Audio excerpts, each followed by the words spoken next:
Kwesi and O'Connell talked about Kirk Cousins and the future in front of media, but what kind of contract would that be like? Let's go through all the details here on the Locked On Vikings podcast. You like that? 3, 1, 2, 3. You like it? You are Locked On Vikings, your daily Minnesota Vikings podcast, part of the Locked On Podcast Network, your team every day.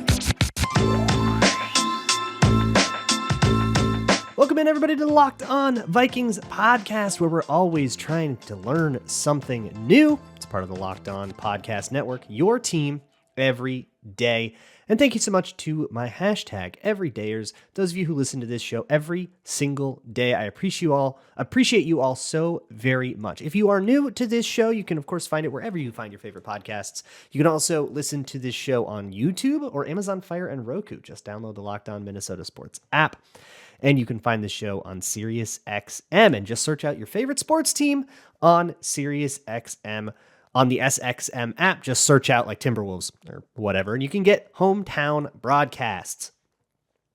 Today's episode is brought to you by PrizePicks. Go to PrizePicks.com/LockedOnNFL for a first deposit match up to $100. It's the easiest and most exciting way to play daily fantasy sports. So this is going to be a Kirk one. All right, we got to have this conversation. I want to get this conversation out of the way quickly so we don't have to have it incessantly throughout the entire time. There are a lot of moving parts with the situation with Kirk Cousins, and we are now sort of in the thick of things where I can sort of assume that they are in an active negotiation, or if they aren't, they're going to start one soon. We're not going to hear anything about that. We're not going to know how negotiations are going. We are going to be completely left in the dark until we have a result, right? But we can at least go through the factors that they start with and just have that sit there, and then we'll kind of have to be patient until we get some answers. So, Kirk Cousins, of course, coming off an Achilles injury, played 8 games. They were up and down, right? There were some stinkers in there. But there was also the biggest up of the season happened in his final 2 games against San Francisco and Green Bay, the Green Bay game where he got hurt. That's the taste he leaves in your mouth, right? And it's a sweet one. So that's the first complication is, did we even feel like Kirk Cousins was playing well? And I think that's very, very debatable, but I don't want to get bogged down in those weeds. So write down your own answer and set it aside. We won't need it for a minute because we still have to understand the system that we're working in here. Kirk Cousins, this is Ben Gessling's reporting, by the way, from the 2023 camp. Kirk Cousins offered the Vikings, so like pitched a contract to the Vikings that had guaranteed money in it for 2023, 2024, and 2025. The Vikings said, we'll do the first 2 years, but we're not going to do that last year fully guaranteed. We'll have you under contract maybe, but we need it to be cuttable because we want to start getting our succession plan at quarterback, right? We need that youngster. This, not only do I just like trust the Star Tribune's reporting on this kind of thing, especially Gessling and contracts, it's kind of his like corner of the beat. But also it lines up with everything that Kwesi said today in the press conference, everything that he said, or yesterday as you're listening to this, everything that he has said up till then. He has been very, very consistent about the idea that he wants Kirk Cousins back. And Cousins has been very consistent that he wants to be back. If the two sides can come to an agreement, which is a big if, but if they can, they will. Any other rumor that you hear about how the Vikings are totally done with Kirk and they're secretly actually planning to let him walk and it's all just a smokescreen and all that stuff, I don't think any of that is true. I truly believe that just the consistency in messaging has been like too good. Like teams aren't that good of liars. That I truly believe that if these two sides could come to a deal, they would immediately take that, right? I think Kwesi's happy with that. I think O'Connell would be happy with Kirk Cousins as the quarterback. So if you're a big Kirk hater that is just ready to be done with it, and you're not going to watch a Vikings game till 8's out of purple, the Vikings don't agree with you. But that's okay. That doesn't make you invalid. On the flip side, if you think that Kirk Cousins is the secret to unlocking the Vikings and that if he leaves, everything will totally fall apart, the Vikings have their limits with that, is how I will say it. And that limit I think kind of a great place to start is to ask, how do they solve the problem of 2025 guarantees? The couple of great games that Kirk Cousins played and an Achilles injury, which he insists is not a long-term concern. I'm not sure I believe him. And I'm not sure that's something that like a human can promise. Like, it's an Achilles injury, dude. Like, of course it's a long-term concern. I don't think there's anything you can do about that. But he says, no, I'm on track and it's going to be healthy. So whatever.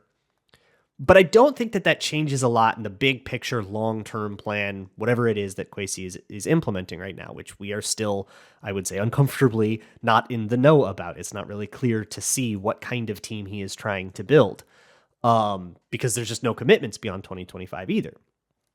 And he doesn't want to commit through 2025 to Kirk Cousins. So that was where we were at in the summer, right? Cousins wants 2025 guaranteed. The Vikings don't want to do that. They're pretty much on the same page on everything else. I don't know what would change about that situation between August and now, right?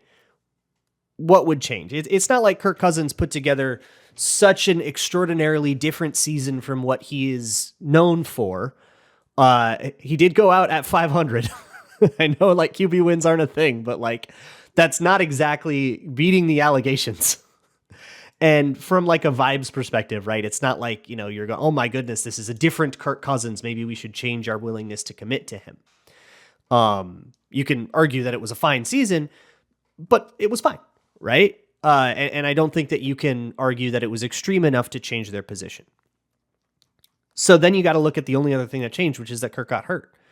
And you can do the backwards mental gymnastics of like that the backups played poorly and therefore they learned just how important Kirk Cousins is. But make no mistake, tearing your Achilles well into your 30s makes you a less valuable asset when it comes to contract, not a more valuable asset. And like I said I think on Monday, they learned the value of competent quarterbacking, which they didn't get from the backups. But no part of that narrative necessitates that the competent quarterbacking come from Kirk Cousins specifically, unless you think that no rookies will work out in 2023 and that there are no other options, which I think is a little narrow-minded. Doesn't have to be this guy in particular. And recall, Kwesi inherited Kirk Cousins. Kevin O'Connell inherited Kirk Cousins. They have not made the same commitments to Kirk Cousins that Spielman was willing to. So I don't know if I see the Vikings ever coming down on that. I think the way to project a Kirk Cousins deal getting done is that Kirk Cousins gives up on his end and says, yeah, I got hurt. I understand that there's risk to that. He even kind of seemed in the locker room afterwards. He said, it's not really as much about money as it used to. And, we've made a lot of money over my career and it's about what the dollars represent, right? Which to me tells me it's about guaranteed money. It's about commitment and about understanding exactly how long this team is going to be with him, right? What I think he doesn't want is to sign a 5-year deal and then get cut 2 years into it, right? He doesn't want funny money. He wants a promise and he wants to very clear terms, pay me what you're going to pay me, but fully guarantee it, right? And to me, that sounds like somebody who is a lot more willing to go with a 1-year deal. One more year, go, put forth a healthy season and stake your claim. And maybe we draft someone behind you and maybe we don't. And if we don't, and you decide and you ball out in 2024 and you get to be the Vikings quarterback till you retire, you tell them that opportunity is in front of you, right? Go win 13 games again, go be a top 5 quarterback, make the all-pro list, throw 40 touchdowns and prove exactly what you are worth to the Vikings and let's go win a Super Bowl with you. How about that, right? Or if it turns out to be mid again and the Vikings go 9-8 and they're the 8th or the 7th seed and it doesn't matter, what they're doing on week 18 again. If that's the case, then hey, maybe at least you put out a healthy season and you put out your resume and as you walk into free agency, we'll see what happens, right? And you've put a good foot forward and good luck with everybody else. Hopefully somebody wants to give you a contract. What that contract will be is the next thing, right? So what would that contract look like? I want to go over the specifics, not just a dollar amount. and figuring out the dollar amount as part of that, but the specifics of structure and how it will impact the Vikings cap, because the other thing that people always say is, well, they got to re-sign Jefferson and they got to re-sign Danielle Hunter. And then how are they going to fit Kirk Cousins into all of this? Well, the structure of the Kirk Cousins contract is very conducive to that. And I'm just going to keep repeating myself over and over and over and over again until people understand how the cap works. So we're going to do that. Today's episode of Locked On Vikings is sponsored by BetterHelp. BetterHelp is therapy online made easy, and therapy is, to me, a very important part of a healthy lifestyle. It's like going to the gym. I truly think that it is a necessity with rare exceptions, even for people who think that they're perfectly mentally healthy. Maintenance is still part of that and keeping it up, because sometimes life throws twists and turns at you, and it's nice to have tools at the ready. So that's at least a benefit that I have gotten from therapy in my life. But when I got started, it was kind of hard because the first person that I called, I have ADHD and they told me to get a planner. And if that's not right, that's not a person that I want to spend a lot of time with and build a relationship with. And it was kind of hard to then go like all the way back to the start and get a new consult. And I didn't know about BetterHelp at the time. And that's exactly the service that BetterHelp offers. They can help you get set up with a therapist that is right for you and your specific needs and who you are. And if the person that they send your way isn't that person, they will help you for free. Try a different consult and move around until you find somebody that is right. So visit betterhelp.com/lockedon today to get 10% off of your first month. That's BetterHelp, HELP.com/lockedon. Thanks again for making Locked On Vikings your first listen of the day each and every day. For your second listen, go check out patreon.com/LukeBraunNFL. And once you're done with this, go watch my video on Michael Penix. I've now got 2 draft videos up. One is a little under an hour. One's more like 40-something minutes about Caleb Williams and Michael Penix. So if you're interested in those 2 guys, go watch. They're full-on breakdowns of their skill set and where I think they project in the NFL. You can also check out the Locked On Sports Today 24/7 YouTube channel. Just go to Locked On Sports Today and find their live stream.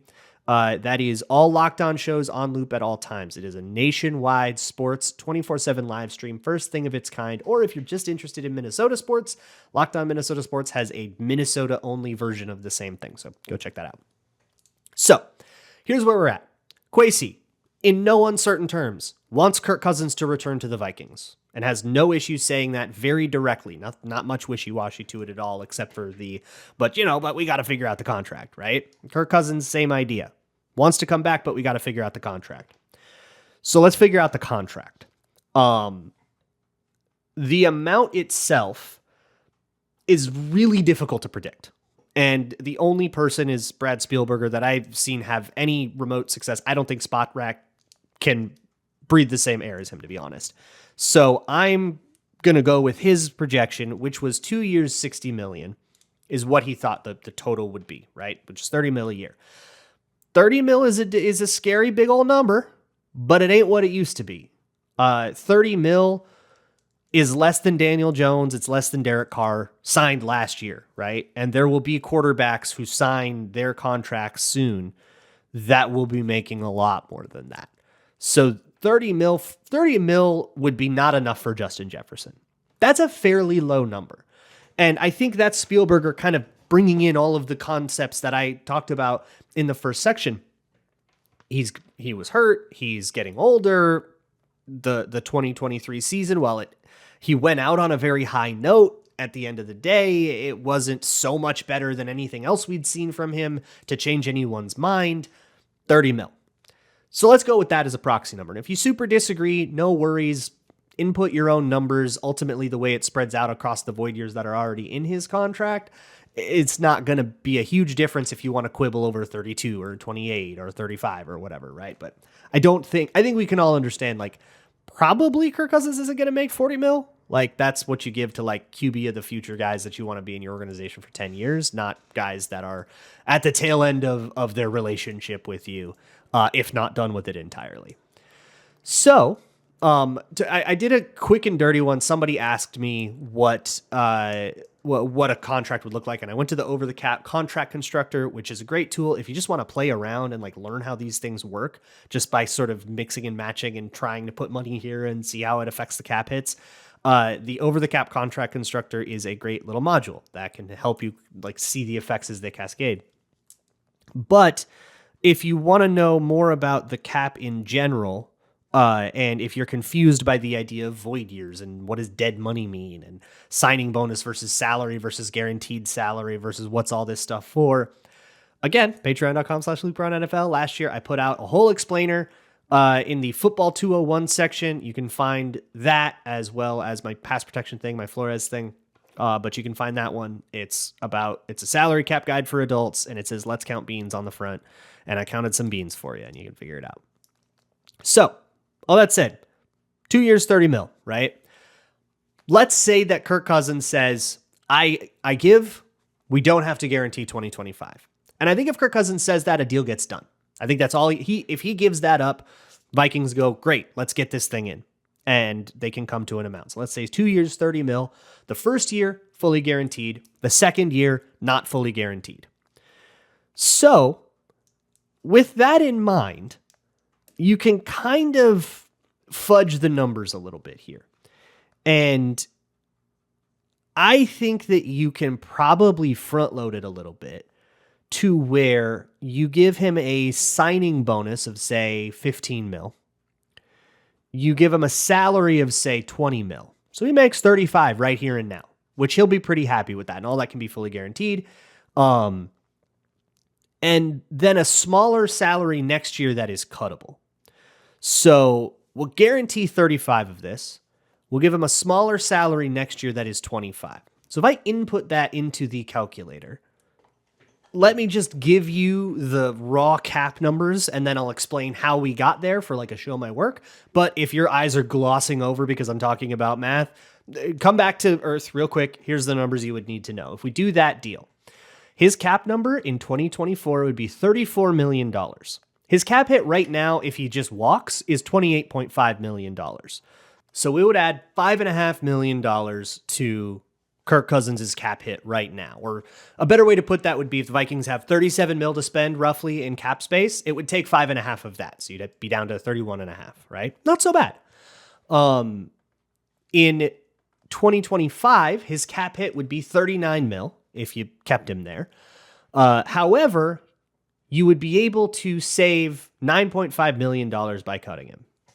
That would be a little bit weird, right? And you can play with the structure and essentially move pieces around and basically make that number whatever you want it to be. But if they would have to take almost $30 million dead, right? 29.5, which is about the same that they're willing to do this year. And shoot, you could even mess around with the numbers and make that number exactly $28.5 million. So we're just back to the exact same spot that we would be in next year, except he would be under contract actually instead of there being void years, and you would be discussing whether or not to cut him instead of like renegotiating an entire contract. The Vikings would basically have all the control in that situation, and it's just whether or not they click the button or not. So I could see that being the structure. You up the cap hit by about $5.5 million this year, and then next year you're going to take a little bit of dead, or you keep him there and he's still not making $40 million. If you really need him in 2025, let's say you sign this deal, you totally lose out in the draft and you need him again in 2025 because we're going to draft a QB in 2025 and do this again, and you want him as a bridge, you have that option available to you. But because none of it's guaranteed in 2025, you can get rid of them without it being too bad. And you can even do June 1st cutting to make things a little easier, right? So that's a quick and dirty version of it. And all of those numbers are malleable. If you want to make them a little more expensive this year so that it's not so bad next year, or vice versa, yeah, you can mess around with those numbers. And to be honest, it's probably not going to have a huge effect on Kirk Cousins as long as he gets enough of his money guaranteed, right? If he gets 35 mil guaranteed out of this, I would guess that he says yes to that. He knows he's going to play for a year. He knows he's going to get 35 mil. Maybe he gets more, maybe he doesn't. But I think that he would say yes to that, assuming that he is willing to play at all on a non-guaranteed contract. Or he says, nah, you know what? F that crap. I'm not, frick that junk, or however he would say it.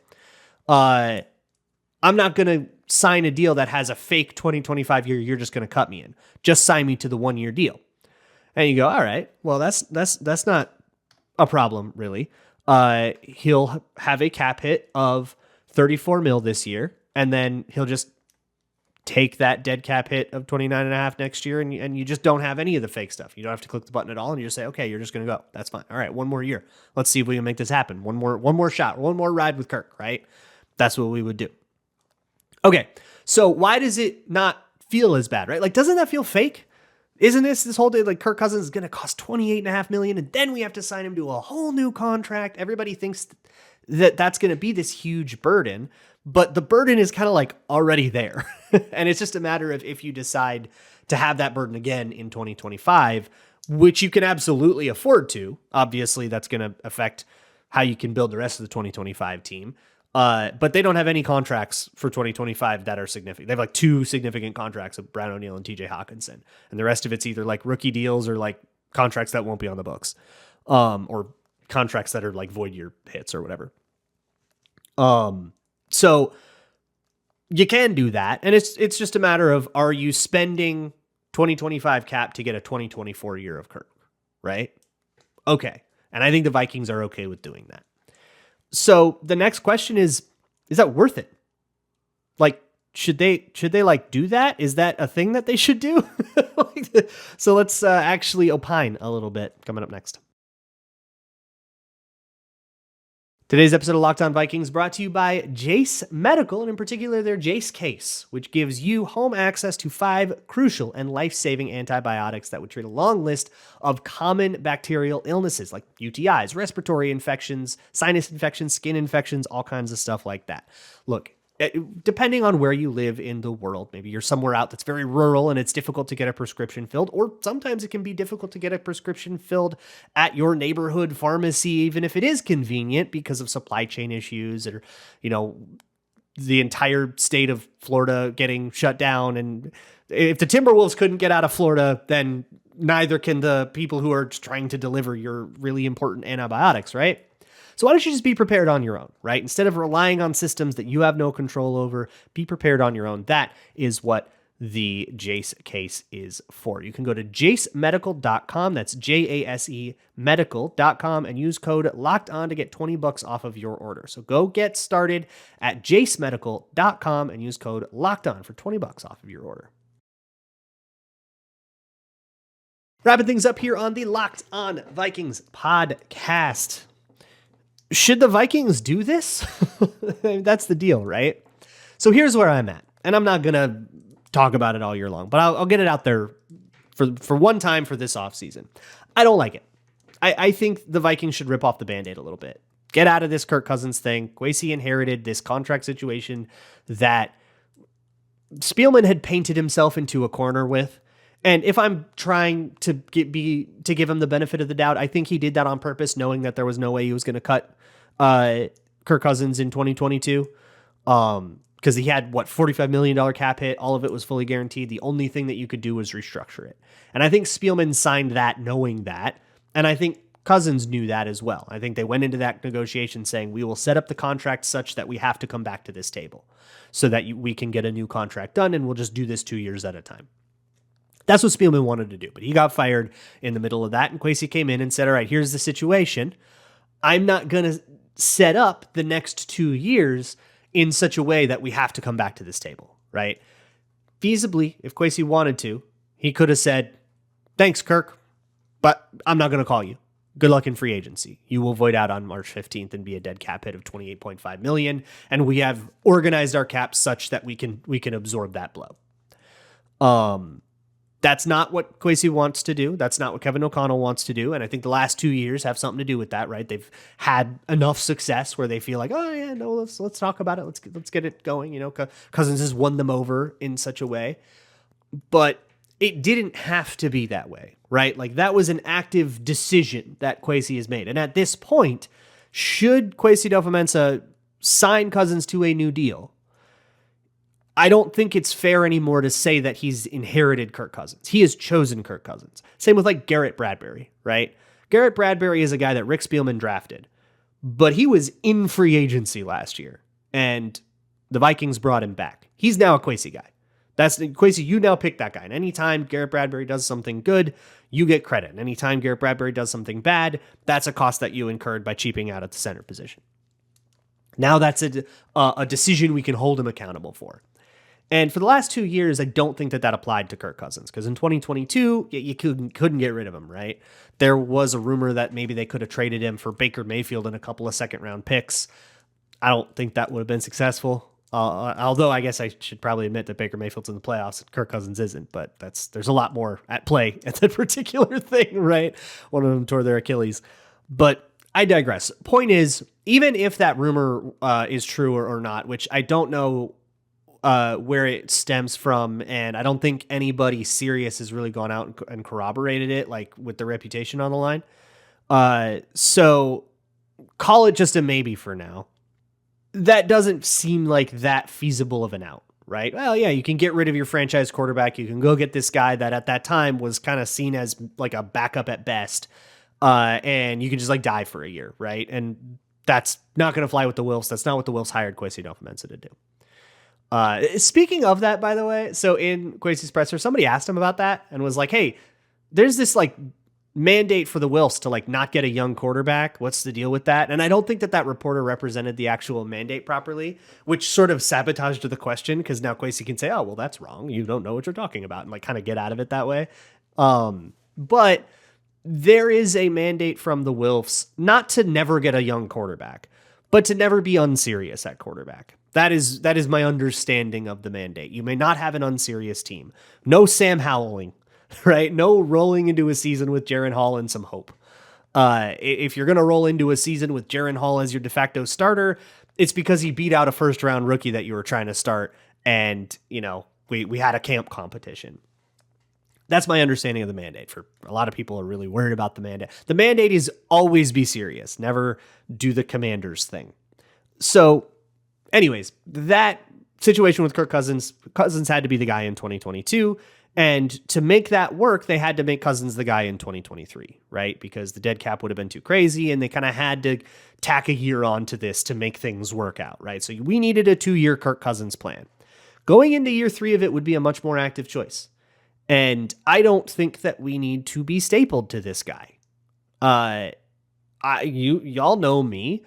I am not enamored by 4,000-yard seasons. I am somebody, especially if you watch the way that I'm watching these quarterbacks in the draft, I am not somebody that sees highlights and says that guy's got to be here, right? The entire body of work matters. The entire body of work. That means the parts where he threw an interception because he got the jersey colors wrong in Buffalo.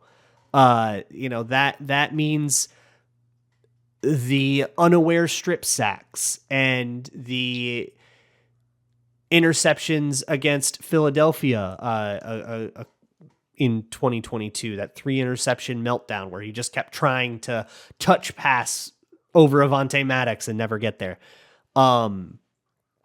The slow huddling issues, which were better in 2023 from Kirk Cousins' end, that I think was more of a Mike Zimmer operational deal. But the inconsistency, right? I had a whole meter about it, that sometimes you would get Cousins being so aggressive that he would, turn the ball over 2 or 3 times. And sometimes he would be so conservative that, you felt like the ball couldn't move at all. And sometimes he would strike this perfect balance and he would put up 450 yards and 4 touchdowns and he would dunk on the San Francisco 49ers. And you're like, oh my God, why don't we get that every game? This is a pretty good quarterback, but I promise you all, you can do better. And when I see the major counter argument against letting Kirk Cousins walk is usually pretty bad faith, a nightmarish rendition of what things would be without him, right? Where, and now you've got this great thing. Well, what do you want to go with more Nick Mullins? Oh, this guy wants to turn the ball over 4 times a game, but at least it's cheaper. Or sometimes they'll even bring politics in it and say, but it's woke, right? But we got woke turnovers. and I usually will check out of the conversation at that point. But the sentiment is similar.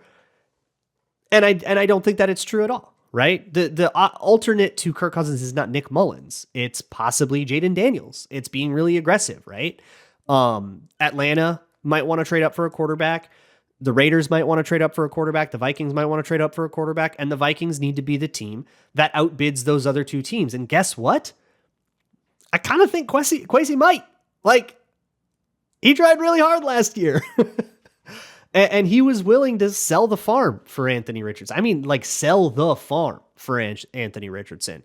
The Trey Lance trade would no longer be the thing you talk about when you talk about trading a lot of capital to go up for a quarterback. It would have been what the Vikings did. And that's okay if he's your guy, right? I could support that if it's a lot, but if you worked out and Anthony Richardson was there, we wouldn't have been that mad about it, right? So all of this is to say, it doesn't have to be Kirk Cousins or Christian Ponder. Like, we don't have to do that dichotomy. We can dream of worlds where we have a quarterback that is consistent every game, right?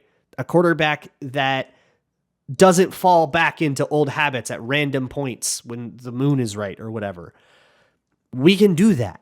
And so for me, let's tear off this Band-Aid. And you know what? If we draft a dude and he sucks, that's football, baby. Happens to everybody. But it's time to stop being afraid to step out into the sunshine. You know what I mean? We got one more show for the week here on the Locked On Vikings podcast. So, I don't know. We'll talk about something else. See y'all then. And as always, let's go.